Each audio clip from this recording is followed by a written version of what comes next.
bienvenue sur notre chaîne Aikibu. Aujourd'hui, on se penche sur une figure majeure, Macky Sall. Mhm. 12 ans à la tête du Sénégal, de 2012 à 2024. Ça laisse forcément des traces.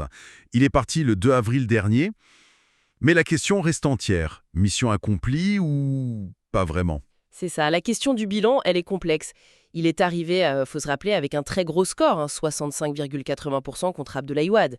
C'était un ingénieur géologue à la base, Oui, et il avait cette grande promesse, non? transformer le Sénégal. Exactement.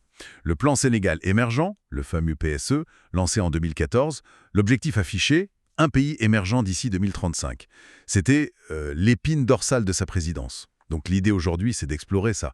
Les réussites, ce qui se voit, mais aussi les ondes d'ombre. Un héritage, on peut le dire, assez contrasté. Tout à fait. On va essayer de décortiquer tout ça. Alors, commençons par l'économie. Le moteur, ce PSE. Au début, ça semblait bien parti, non? On parlait de chiffres de croissance assez impressionnants. Oui, au début, entre 2014 et 2019, on était sur une moyenne de 6% de croissance annuelle. C'était solide. C'était même plutôt bon pour la région. 6%, c'est pas rien. Mais après, ça c'est compliqué. Ah oui, ça s'est gâté. Plusieurs facteurs sont entrés en jeu. D'abord, le choc du Covid-19, évidemment, puis la guerre en Ukraine et ses conséquences sur les prix, et il faut ajouter les tensions politiques internes qui ont aussi pesé. Et du coup, la croissance, elle a suivi?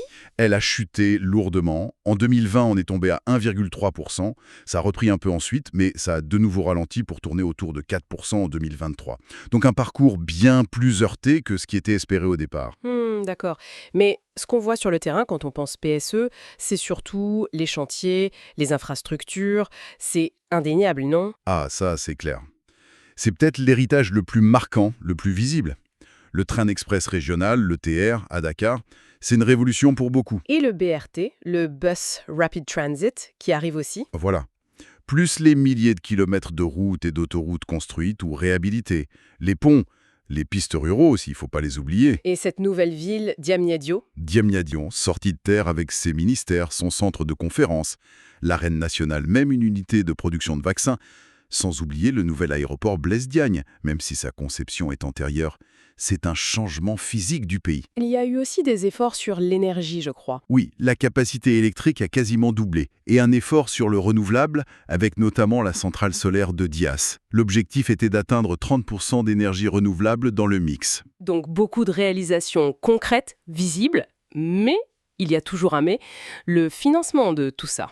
C'est le revers de la médaille, et il est lourd. La dette publique, elle a littéralement